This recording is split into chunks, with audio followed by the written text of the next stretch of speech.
I want, I have some pointer question, and my next question was going to be on the, percentage, both at the school level and the higher education level. But I'll let everyone make opening comments. Sure. And then bring in, Sure. Goel, what's your view on how the funding will come? 6% sounds like an ideal number, but as we spent 2.4%, that's almost a leap of 180%. Yeah. So I'd like to break this up into two because, I come from a private education sector space. First of all, what I want to highlight here is this whole emphasis, about schools being run as charitable institutes, as part of trust. So that, of course, is, one aspect of it, right? So, just opening schools is so difficult, requires so many permissions, so many problems on that front. Well, of course, what you're asking is about also the government funding. I think how much ever money that we have and how much ever we spend, till the accountability is not there, it doesn't make any difference in any case. As of right now, we know of teachers who hire proxy teachers to teach in the schools while they're taking tuitions. Yeah, that's my next question. I was going to, the policy talks about quality and quantity of teachers and kind of improving that, but it is silent on how. Because how is equally important as what you want to do. Right. So there is no, and Dr. Kasturi Rangan has done a great job in articulating what it should be, and in some places how it will be. But a lot of places it's like, it's a wish list. There is no planning. I keep saying, hope is not a plan. Right. So I think in teacher accountability, one good point that I saw was that, having exams in the 3rd, 5th and 8th grade, also makes the teachers a little bit more vigilant about, the kind of quality that they're delivering and, what sort of learning teaching is happening versus just promoting students all the way till grade 8th or 9th. But having said that, there are 2 points. One is the teacher knows how to teach, but is not interested, is not committed, there is no answerability, there's no accountability. The other is the teachers genuinely don't know how to handle, say, a class of 50, 60, 70. So are they being taught the pedagogy? Are they, is there enough investment on teacher training? Even this policy talks only about 50, 60 hours of teacher training to be done. So even if you have the money, the will is not there. And how are the school leadership team or the state governments going to be able to implement the policy? Because if all of this needs to be done, we need that money. The budget is also there. The will is there. Now we just have to marry the two to make sure that the funds that are available help us actually, make this whole vision come true in that sense. So as long as the accountability comes in, I think, that's making those macro smart goals and actually, breaking it down. That's the only way to kind of do this. Ms. Goel, I'd also, because you are a leader of a private education ecosystem, it's easier for you to get money. You're part of a group which is among the biggest groups, and whatever sector they are in, they've made wise investments and have had an impact in those sectors. So I would like to come back to you at some stage to ask you, if you had, let's say, 50 crores or 100 crores that you wanted to invest in education, where would that allocation be? And I'm telling you this because, one of the debates is, will schools become completely digital? The school on a cloud, education on a cloud, EdTech. Of course, we know it will be blended and it will be a hybrid models. But I want to see what is the balance. Welcome. Okay. Dr. Suchitra Bhattacharya, your comments on this 6% is just a good number to have? Or do you think it will happen, and when will it happen? We're talking 2020, will it happen in 2030? Will it happen in 2040? Or we'll see it sooner than later? In fact, when you talk of budgeting for the education sector, this we have been harping even before, that I think our country needs to realize that educating a child is actually educating the country. And that is the reason why we have to give proper emphasis on the budget. And at the same time, yes, this percentage may not be bad, definitely. But as Sir Shukla said, we need to understand how to utilize. In fact, Ma'am Goel also said the same thing. Utility is something we stakeholders will have to take this really seriously. Because for us, I also belong to the private sector. For us, yes, it's not much of a problem. But broadly, if we ask, That is the strength of the class, as sir pointed out. Yeah, we are helpless. Because of the budgeting, ultimately it comes down. In fact, from the government sector, it does come down, percolates to the private sector also, because it's the education department, or the education sector that suffers. Therefore, I suppose proper implementation, as you were just asking, if the money is there, I think the stakeholders need to understand where, and of course they do understand where to spread the finances, how to spread it across, but definitely government needs to take proper measures so that the fund that is allocated comes to the education sector, so that it can be really utilized, especially when it comes to teachers, as we are discussing about the teachers training. I would have a little different opinion. What I'll judge, generally you judge from your point of view. I have seen lots of teachers very, very sincerely trying to do their job.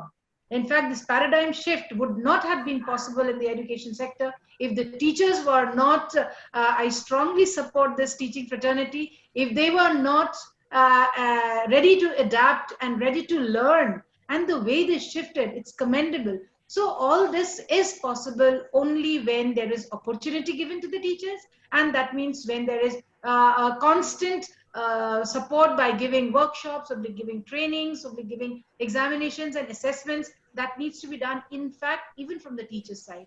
I think if we get the full amount, if the education sector gets what is allocated, we will be able to meet the target. That's what my intake is for this policy. Okay, Vinesh, again, you're the very large education group. Give me your view on this 2.4%. How do you think it'll go to 6%? So I think to a large extent that's been answered by most of the previous speakers, especially Vijay. I think he spoke a lot about how there has to be a shift from the supply to the demand, and I quite agree with that.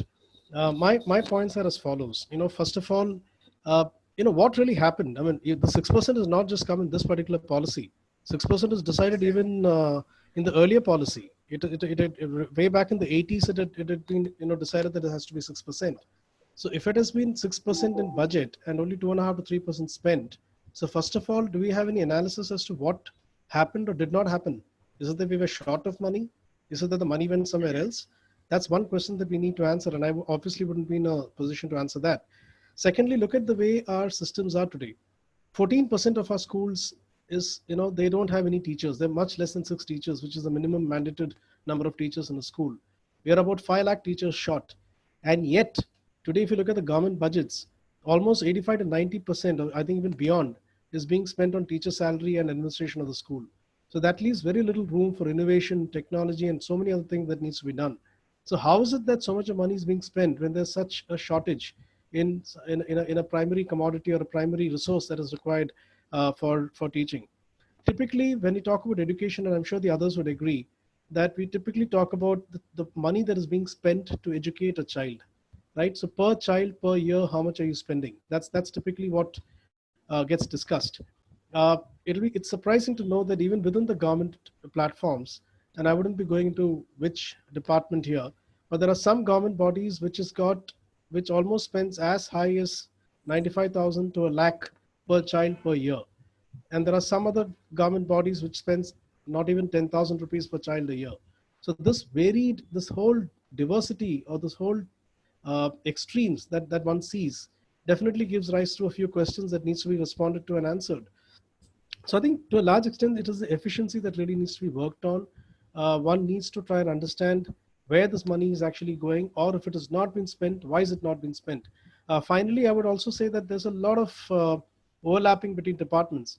I mean, like Women and Child Development, Ministry of Education, Atal Tinkering Labs has their own budget. There's another budget for Ministry of Tribal Affairs for their schools. There's another budget for Ministry of Minority Affairs for their schools.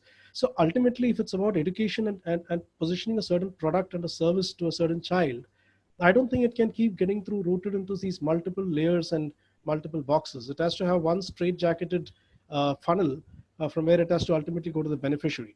So these are the areas that I think we need to probably get into.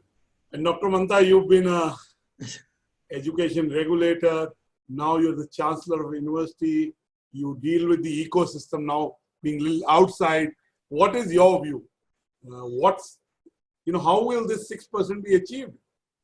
Oh, there are several ways of looking at it. I am not see the real difficulty is, like some of the previous speakers have said, in the policy that came out in 68, it spoke about 6%. The policy that came out in 86, it spoke about 6%.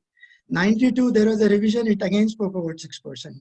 So today we are again talking of 6%, but the delivery side, nobody wants to really talk about. Somewhere there is I believe there is some kind of understanding between everybody, the implementers, the policymakers, and everyone, that the importance that needs to be attached to the delivery of education is something that the private sector should do, and probably the government should only look at the primary and the secondary education and so on. Even assuming that the 2.6% GDP that we are percentage of the GDP that we are achieving for education, only 1.4% is there for higher education in that, and this has been happening since 2010. So the point is, I mean, if you look at the higher and technical education, almost 90% is anyway in the private sector today. If you look at purely the higher education, not the technical part, about 65–70% is with the private sector. So while we calculate, there can be any number of ways of looking at the problem. While we look at the actual percentage that goes into education, should we really be, even accounting for what is done by the private sector is one problem. The second problem is, should we also be looking at, see, education is in the concurrent list. Now, why should it happen that the entire amount should come from the central government? What are the states doing? So therefore, what is the percentage that is apportioned from the state side in order that educational policy objectives are met with? So therefore, those are some of the problems. But then achieving 6%, you really need to look at the objectives vis-a-vis the money that is required to achieve each of those objectives. Like you said, the policy is very high on intent, but the implementation part, every single implementation aspect that has been written in the NEP needs money. And going forward, it's quality assurance that is going to come. People can sue institutions saying that this is what you promised, this is what you're not giving. And therefore, the connect with how much money you're spending and what are the outcomes that you're going to get. I think that's missing overall in every sector. That I think we can generalize and rightly generalize. You shouldn't generalize. I'm not a big believer of generalizing everything. Absolutely. But I think that's one statement, that the impact of the investment in that sector in almost all the development sectors, we can say that it's not measured. That's for sure. I wouldn't say there's no impact, but it's not the desired impact. Yeah, one important thing that I thought was when you bring out a new policy, there should have been a gap study that has been done on what went wrong with the earlier policies. And if there were objectives of the earlier policies, they also spoke about 6% GDP spend on education, but it didn't get implemented. They never did that. Was that the reason for not fulfilling the objectives? And if that is the case, if you extrapolate that to the present policy, the same thing may happen again. So therefore, it's very necessary that the budgeted amount is made available, and the accountability is made a part of the entire ecosystem. So that's extremely important. Thank you. I agree with you. Vinesh, I want to focus on another aspect which is equally important, if not more important, or most important.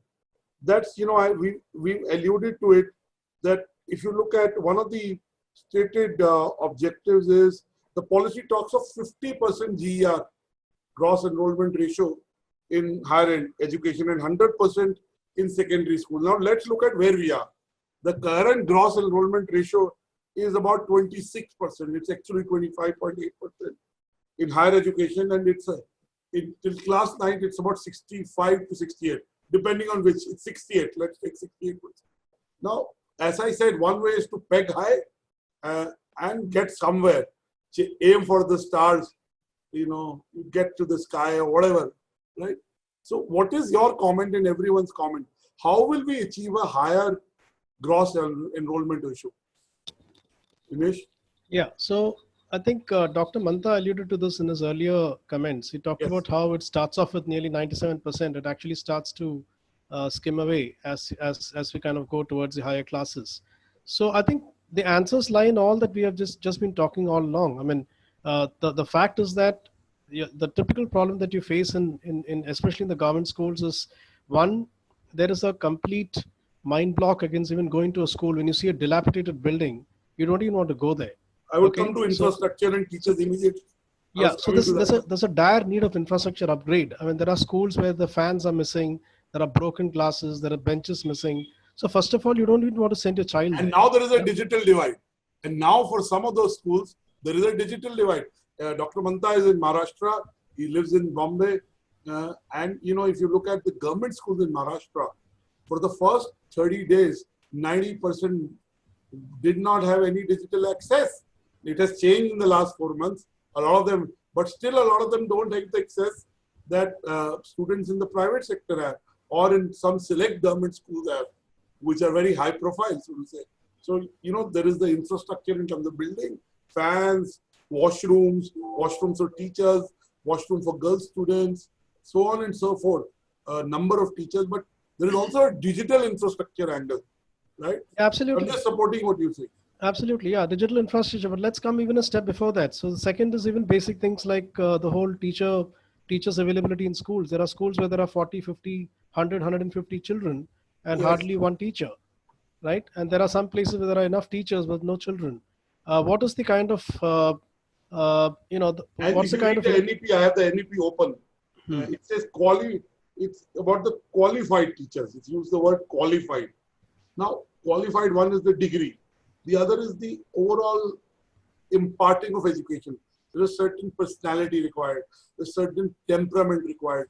Now with digital, there is another additional skill required. So how does it create qualified teachers? It's silent. Most important, if you don't have good teachers, nothing else will happen. So what does it all lead to? It all leads to the fact that there is a certain fear of sending a child, or there's a certain mind block about sending a child to learn, right? So that's the primary problem that exists in our country today, especially in the hinterland of India. Then comes the whole Balwadis and Anganwadis, where it all starts, the pre-primary education. I mean, we work with a lot of Anganwadis in Maharashtra, and out of some 800,000 Balwadis and Anganwadis that we work, when we started off, the average number of children inside an Anganwadi was hardly about 8 to 10. And now it's almost 34. And what did we do? Nothing. We just involved teachers. Nothing changed. We never increased the rates or the fees or the wages or nothing. It's the same free education, same teachers. All we needed to do was to engage the parent. We did a lot of work with the teachers and taught them a little more, gave them more empowerment. So these are some very, very soft little hygiene items that will just straight away change the entire mindset of the wannabe learner. And I think it all starts from that. The second aspect is the backdoor exits, right? I mean, once you start going into the classroom and start going up the classes, your third standard, fifth standard, sixth standard, as the child becomes older, the ability to engage the child and to increase the whole education level and deepen that learning has to therefore be that much better. And like you just said, the teachers are not capable of doing that in today's scenario.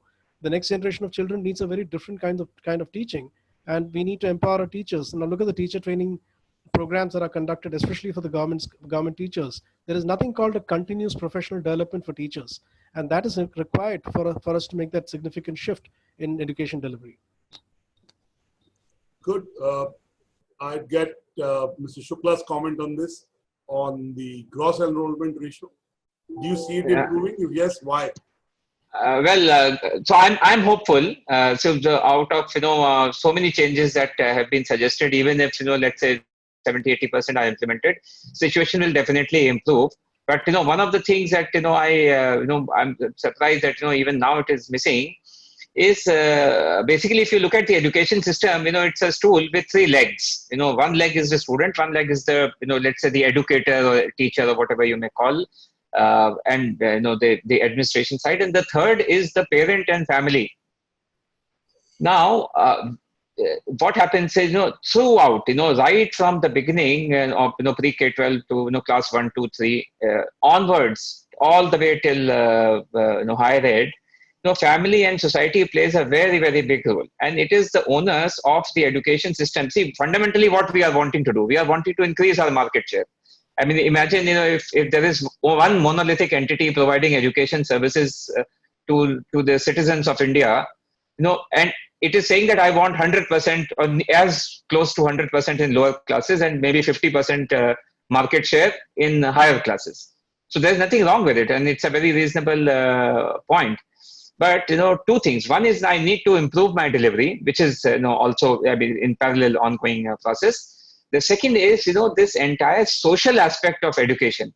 See, in government has made it very, very structured, saying that ye policy hai, ye rule hai, this is how it will be, and it is all teaching and institution centered. But the entire thing, I mean, look at the guy. Why do people not want to do higher studies? It is waste of time, waste of money. It is as simple as that. You're being very real. You're saying this. Yeah. I mean, we think people in rural India, they don't understand the value of higher education, and so many people who went to IITs, their lives changed. But it is so sad.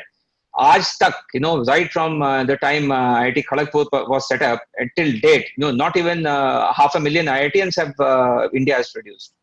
I mean, in fact, it will be short of maybe 300,000.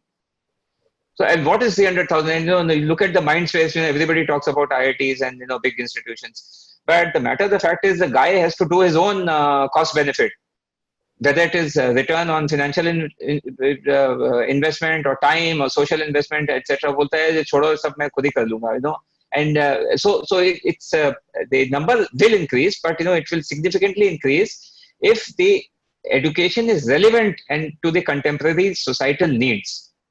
And also there needs to be some movement getting the society involved, saying that it is not all right that your child is out of school. It is not all right that your child is not getting into gaining skills or education in higher institutions. So that effort also the education system has to do. Okay. This Surbhi Goyal, you wanted to make a comment, and then we come to you. So, I was one of our parents is the founder of UpGrad, which is, an online portal where they offer higher education now, and, it's become like His this. name starts with RS. Right? Sorry? His name starts with RS. Yeah. So, when I was speaking with him, one of the things he said is that what we've done differently is we've gone and spoken to 1,000 employers, figured out the gap analysis. What are the skills, so, okay, you may get an MBA, say, from an NMIMS, but what exactly is my gap that I need to fill? And then we've kind of created a curriculum around that. So if I have to spend 1 lakh rupees, 2 years of my life, the higher education or secondary school or whatever will only make sense when I see a tangible benefit of me, getting into something out of it, right? Absolutely. So I get a better job, prestige. So whether it's all our, training all real institutes. Skills. And real skills. All real skills. Job and real skills. Yeah. So if I'm staying in a district which is very high, say on all of these on tailoring, and suppose it's been adopted by like this fancy designer, I might as well get my son also to be a tailor, simply because I know that this is so it has to be localized, it has to be futuristic, it has to actually sort of fill that gap of what is really required of that child. And once the parents see value, I can tell you people will spend any amount of time and money for their children. See, that still doesn't change. One of the beauty of about, being Indian is that, we still love education. We want our children to study. We look up, to that whole education thing. All we need to say is that, okay, this is safe. Like from a woman point of view, is the school safe to go to? Is it infrastructurally supporting me? Is it, and then there is this fear of, I think, failure. See what happens in, there are first time learners.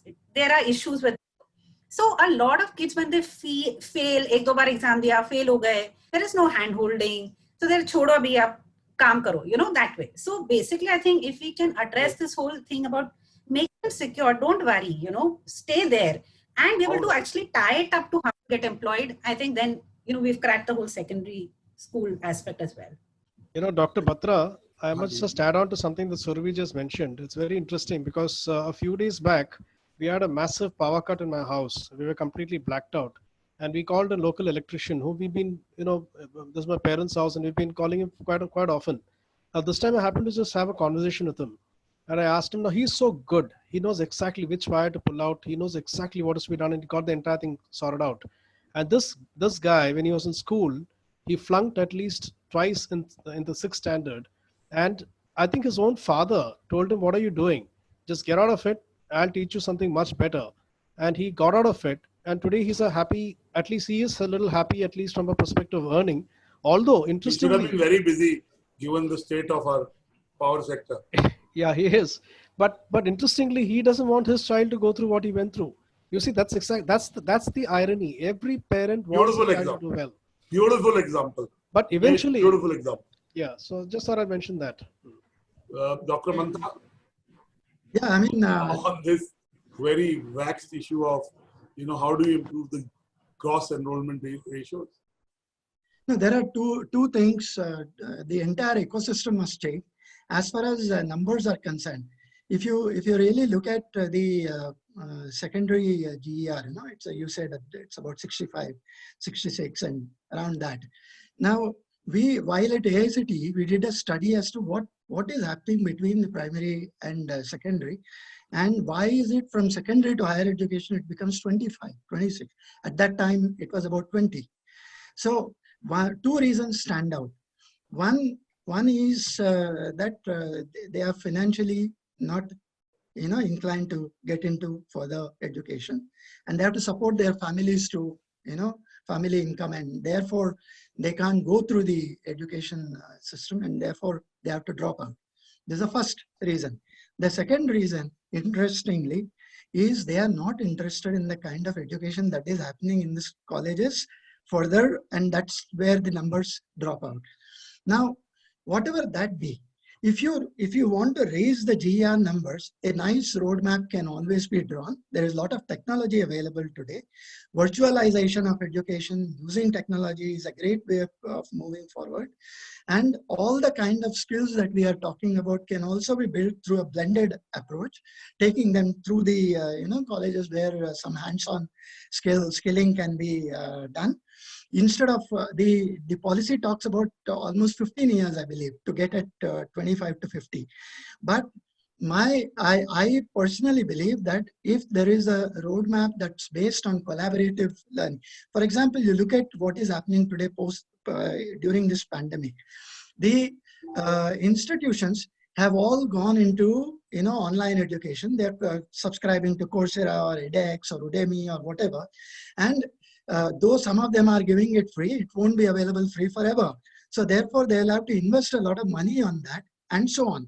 Now, we have more than 1,000 universities and about 45,000 colleges. Is it possible for each one of them to get into a Coursera or an edX and get at, subscribing to their point and spending so much money?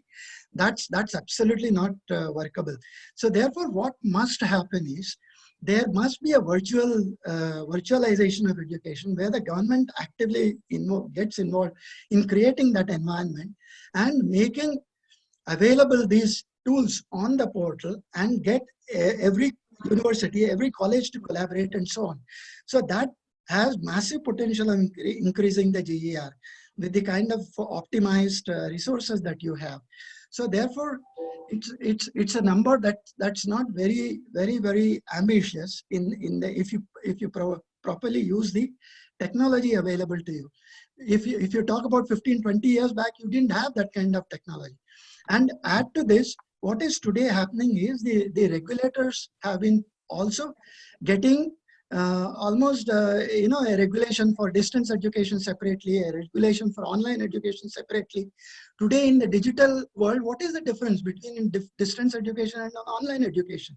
Both are almost absolutely similar. So why have different models and make people come together and thereby lose the efficiency of combining them together and working at a a objective of raising the GER, giving the appropriate skills, and so on.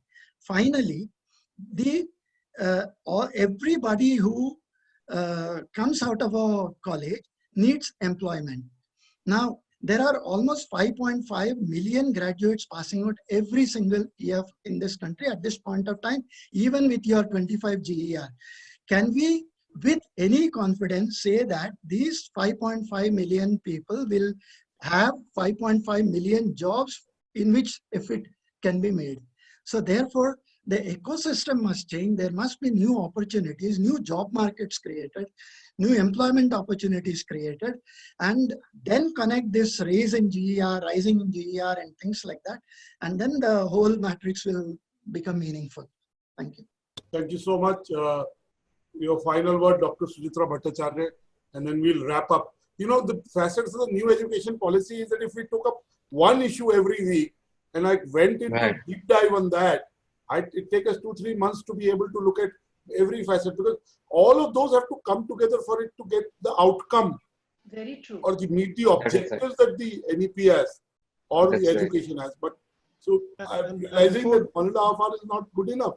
And before, Dr. Batra, honestly, we put this together at a short notice. We normally do it much longer, but my colleague who does it, her father has been in hospital and I was hoping he'd be better and she'd be. But this will go on to the BW Education website. Upasna, my colleague, is logged in. She's taking notes. It will go in the BW Education magazine. And the video content is the beauty of having a longer shelf life than anything. You visit it. Right. So it will happen. Vinesh, you wanted to make a comment? No, just before Dr. Suchitra comes in, I wanted to pick your point. I wanted to actually add on to what you just said, Dr. Batra. Typically now what's happening is that NEP is the flavor of the day, right? And hence we're all talking about it. Now come another 3 weeks, 7 weeks, 10 weeks, 20 weeks, and this will just start slowly dying a natural death and we'll be back to repeat. And that's what we need to avoid this time.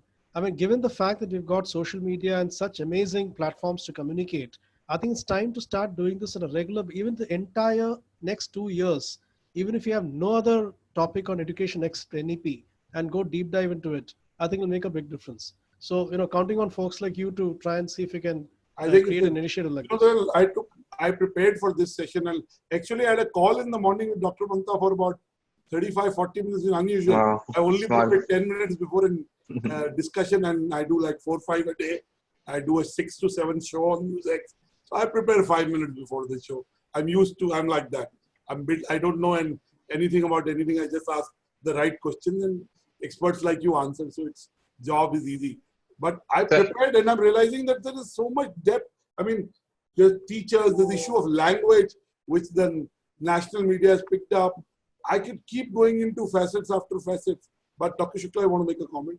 Yeah, I just wanted to add to what Dr. Manta mentioned that, it is very, very important that the industry leads higher education sector, which means more jobs need to be created for people to get absorbed.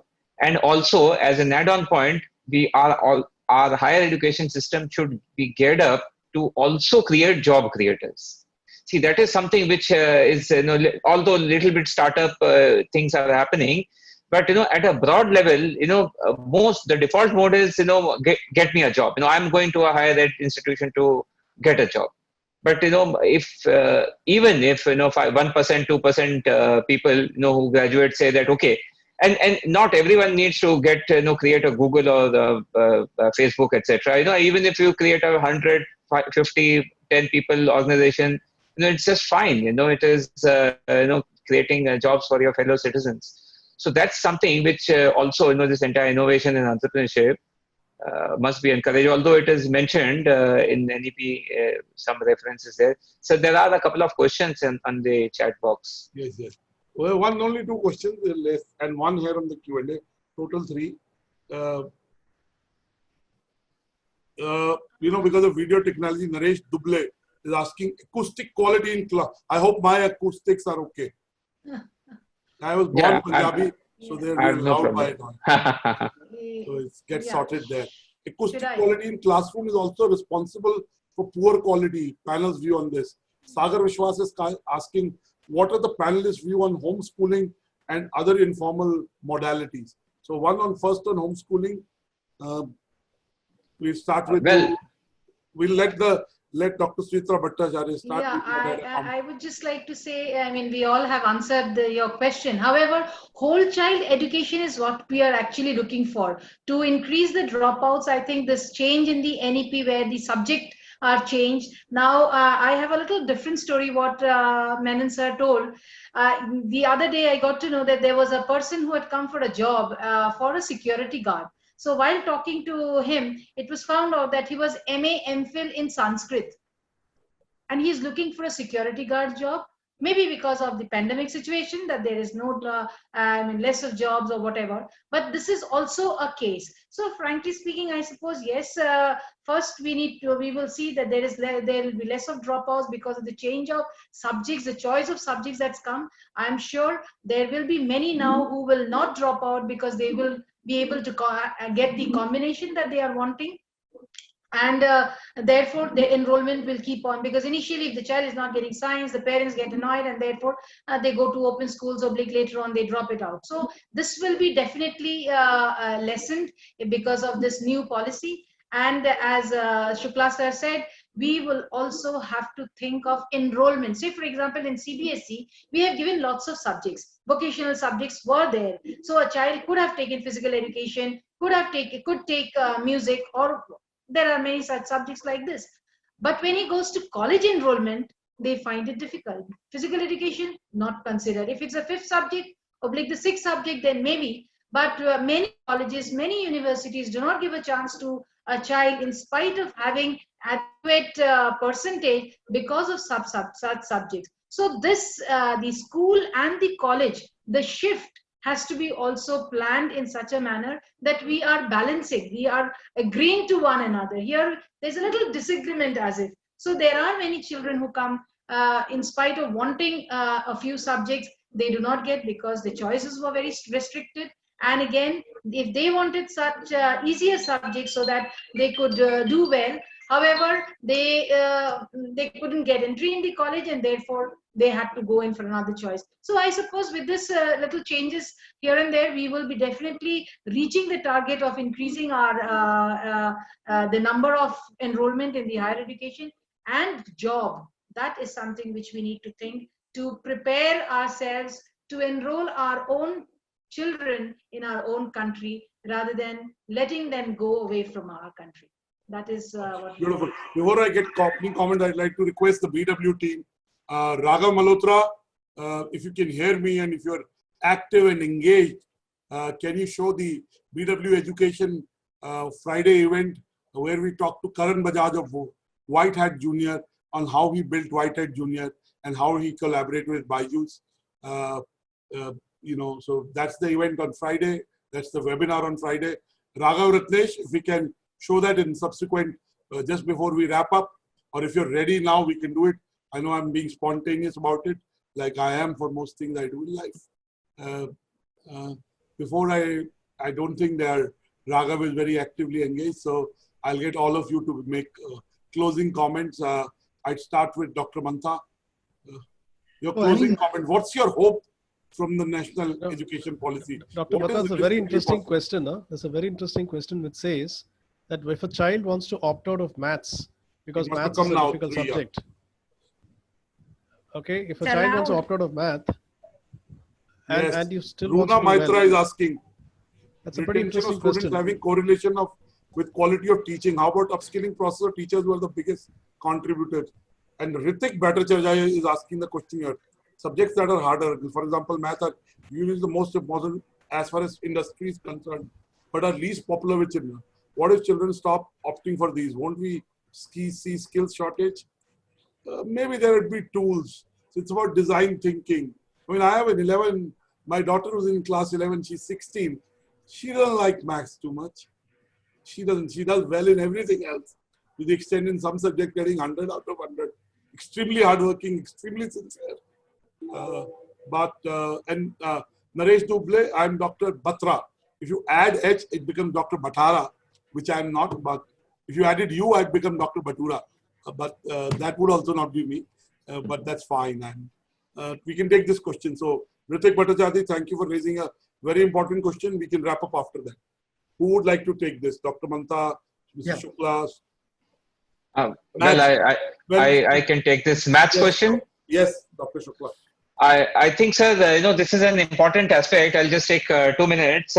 See, what has happened in this new education policy, and it's also a little bit of a challenge that I see with the policy is, in the attempt to increase market share, as we discussed, more and more students in the school, there has been a very, very big focus on making things interesting and enjoyable to children.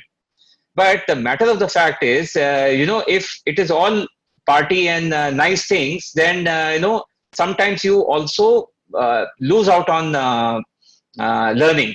So in other words, if let us say we say that okay, let the child enjoy, let the child do whatever he or she wants to feel like doing, then probably the child will sit in front of the television eating popcorn and chocolates throughout the day. So there are certain things in which discipline is needed. There are certain aspects of education right from the beginning where you need to make hard work and you need to make effort. And mathematics is one of such subjects. I'm not saying that everybody should become a mathematics champion, but particularly mathematics and English, it has been proven that are essential until grade 10 for all the students, which is why most boards, examination boards, do not allow exemption from maths or the English unless there is some very, very big matter. So coming to the question, saying that, if it is less popular, there is certain level which has to be essential, mandatory. So it is not free for all saying, you don't know numeracy, but you can still become successful. That's not it. But what the policy says is at higher level, you need to, you have the flexibility to learn what subjects which are of your interest. But that does not mean that, there is no common standard has to be done by all the students. When you say you have passed grade 10 of in a school, it should mean something. It should mean certain level of proficiency in a variety of subjects and including mathematics. Thank you so much for answering it very realistically. I, as a father, can relate to that.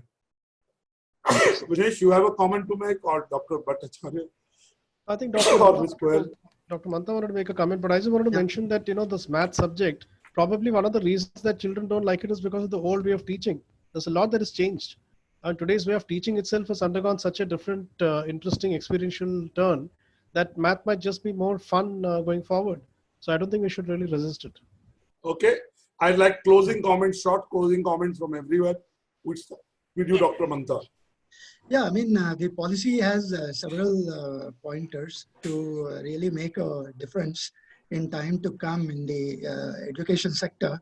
But sorry, I'm interrupting. This is our BW Disrupt because it's about entrepreneurship. It is about education with Karan Bajaj, who's the founder and CEO of White Hat Junior. I can call him a friend because before he started White Hat, he was the CEO of Discovery in India. Excellent. I've known him because of that relationship. So this is on Friday, 2 p.m. to 3 p.m. He's built a company. I know that my wife called me 1.5 months back saying for our son, we need to enroll White Hat Junior. And I realize it's very premium as a product, looking at the pricing. And no wonder they were sold for $300 million. In 18 months. But can I tell you, and I'm saying this, in such deals, the valuations are indicative of the revenues of the future and are also dependent on this revenues being achieved in future. Well said. You know that being an entrepreneur and being in this space, you know that it is milestone linked, but I have no doubt that White Hat will do well. So there is no doubt about that. So closing comment, Dr. Manta, you were making and they... Yeah, I mean, I was saying that the policy certainly has a lot of intent and a lot of pointers to make a difference in time to come. But what it probably lacks is a roadmap to achieve that. So granularity is specific. When you say roadmap is there, but what are the milestones in that roadmap? What route to take and what vehicle to take? Whether you fly, bus. Yeah, probably a policy cannot go into the finer detailing of that. But having said that, it would be really challenging to come out with a policy. So there will be now dissection of the Several- policy and, you know, the granularity will be built. Absolutely. So it's absolutely. a vision document, so to say. Yeah. I'm sure we're hoping that with the stakeholders' right. involvement, the granularity Some of- will also be yeah. detailed. Personally, I feel the GER positioning that they have of changing from 25 to 50 is perfectly possible, provided the roadmap is clearly drawn on that aspect. Using technology, technology becomes a great vehicle in achieving that figure. Okay, Mr. Menon, your closing comment. Yeah, so I think clearly the policy is progressive. It's in the right direction as far as the guidelines are concerned. It has certain, out of the many things that is mentioned in the policy, I'm just going to talk about a couple of them which I feel are very relevant. The emphasis on early child education, very important, very critical. Emphasis on curriculum and its complete change that they need to bring in, very, very important and good. The whole concept of, within that curriculum, the subject mix and match, and the fact that a child can take physics with music, I think that's very good. Vocational education integration, I think there's a lot of emphasis which has been put on that. And I think the gross enrollment ratio that we are talking about, they've actually mentioned that GER will also take into account students who have taken vocational education. That's a big step because that really gives us certain, legality to vocational education in schools. And I think that's very important, might solve a lot of problems. And then Vinesh, I have a deja vu moment. I remember interacting with Dr. Mantha in 2011 or 12, I've forgotten. And he was such a votary, and he was kind enough to make me the chairman of the Media and Entertainment Skills Sector Council, which now Subhash Geji is the chairman. And you remember the meeting. I don't think the ministry has ever seen a meeting. We had designed the current NSQL. So, yes, I remember. Oh, okay. So, we are totally, when we talk to vocational, both me and Dr. Mantha get excited, because really he did put the building blocks of what we have today. I think that's, Mr. Shukla. yeah, that's critical. Sir, very quickly, just in under the 1 minute, the policy, new education policy is high on the following. It is high on intention, high on transparency, inclusivity, technology, flexibility, resource sharing, 21st century skills, and the first policy that talks about goals, plans, and monitoring. We talked about implementation. The policy does mention saying that all of this needs goals, needs plans, and monitoring. What it falls short on is the follows. One is this entire, I would have loved it, this supply side financing versus demand side financing. Second is, teach less, learn more approach. That is missing. It is teach more approach. That's the fundamental way. I mean, you look at how beautiful work Singapore government has done. They are saying that, you should teach less. Every time they are saying you should teach less, the child should learn more. And, being a tiny, small nation, they get more international students than the entire the entire country of ours. Second is this entire, make in India equivalent of education, attracting students from various parts of the world. That part has been missing, policy could have captured. And last 2 points is it is silent on coaching and tuition, which is all pervasive. Everybody, I mean, look at White Hat Junior, this is all form of, parallel education. So the policy fails to address, it's just silent. And the last point is, structural reforms, which basically are linked with the entry barriers and increased competition. Those are also missing. But very, very high on the existing structure being run. So high on efficiency, low on effectiveness from that perspective. Thank you so much. Final word, Ms. Goel. So not to repeat anything that's already been discussed, I'd just like to add 2 more points here.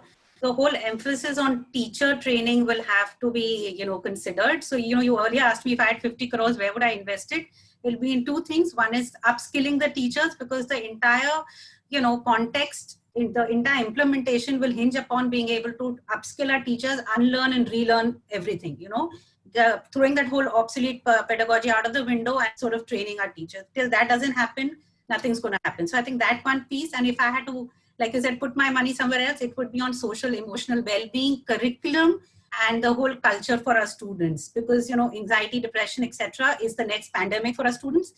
So I think, as schools, as the whole ecosystem, we need to be able to also invest time, energy, money, resources in just the quotient of our children. And that needs to be sort of weaved in. Thank you so much. I do like 3-4 panels a day every Wednesday. One of the most real conversation I've had. We discuss reality, and we've been constructive in our criticism, and we've appreciated what is right. I say we because we as a panel. So thank you, Dr. Mantha, for agreeing to come at a short notice. Thank you, Mr. Shukla, for agreeing to come on a short notice. Thank you, Vinesh, for facilitating that. And thank you, Ms. Surabhi Goyal, for making such valuable and complementary points even in the end. So I hope we can include you in more conversations, and our audience will benefit from this. We look forward to another BW Dialogue with you soon. Thank you. God bless you.